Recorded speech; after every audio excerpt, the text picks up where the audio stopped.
Number 5 question is, who are you?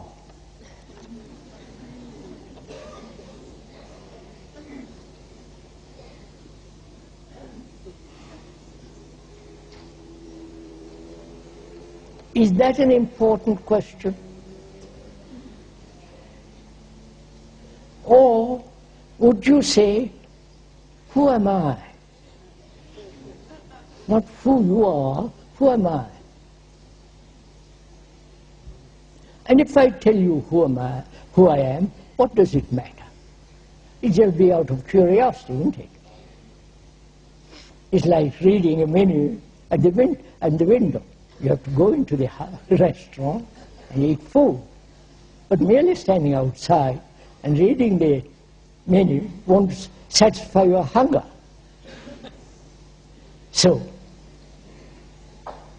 to tell you who I am is really quite meaningless. First of all, I'm nobody. Right? That's all.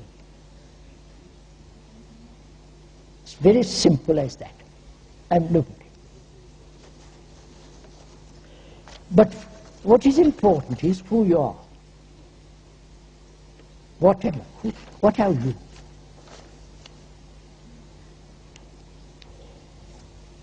When they ask who you are, in that question is implied, you are somebody very great, therefore I'm going to imitate you. The way you walk, the way you talk, the way you brush your teeth or whatever it is. I'm going to imitate you. Which is part of our pattern, you understand? There is the hero, or the man who is enlightened, or the guru, say, I'm going to copy everything you do. Which becomes so absurdly silly, you understand? Childish to imitate somebody.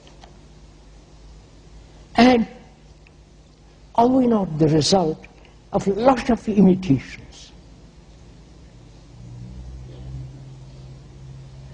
Right? The religions have said, they don't use the word imitate, but give yourself over, surrender yourself, follow me, I am this, I am that, worship, right? All this is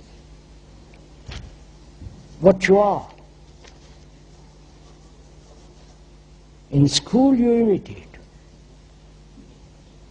Please, acquiring knowledge is a form of imitation.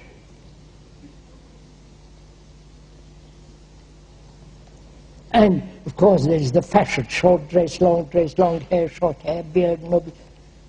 Imitate, imitate, imitate. And also we imitate inwardly. So we all know that. But to find out who you are, not who the speaker is far more important. And to find out who you are, you have to inquire. You are the story of mankind, which is really a very, if you really see that, it gives you tremendous vitality, energy, beauty, love. Because it's no longer a small entity struggling in the corner of the earth. You're part of this whole humanity. It has a tremendous responsibility, vitality, beauty, love. But most of us won't see this.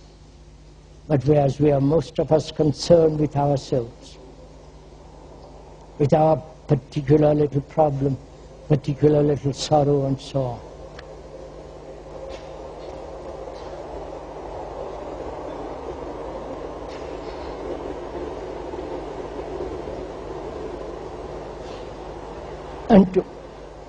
And to step out of that narrow circle seems almost impossible.